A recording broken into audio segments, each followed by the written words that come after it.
ખાસ કરીને મિત્રો જીવન વિકાસનો સિદ્ધાંત અથવા તો મનોસામાજિક વિકાસનો સિદ્ધાંત બંને સિદ્ધાંત એક જ છે. કોઈને આપેલા છે એરિક અને એરિક્સન દ્વારા. ક્યારે આપવામાં આવેલો છે? 1950 મિત્રો. કઈ સાલમાં? 1950. યાદ રાખો મિત્રો, જીવન વિકાસનો સિદ્ધાંત એરિક અને એરિક્સન દ્વારા આપવામાં આવેલો છે.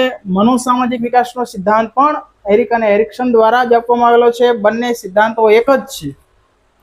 આ સિદ્ધાંત એટલે એક એવો સિદ્ધાંત કે જે બાળકનો જન્મ થાય ત્યારથી માંડીને તે વ્યક્તિનું મૃત્યુ થાય ત્યાં સુધીની પ્રોસેસ, અને પ્રોસેસમાં બાળક છે એ વિવિધ પ્રકારના પડકારો ઝીલતું હોય છે. એ બાલ્યાવસ્થામાં હોય તો તે ખાવાના અથવા તો ખોરાક મેળવવાના, જેમ જેમ મોટું થતું જાય તેમ તેમ તેની અપેક્ષાઓ એ સેવાતી જતી હોય છે, એની ઈચ્છાઓ બદલાતી જતી હોય છે. આ સાથે જ તે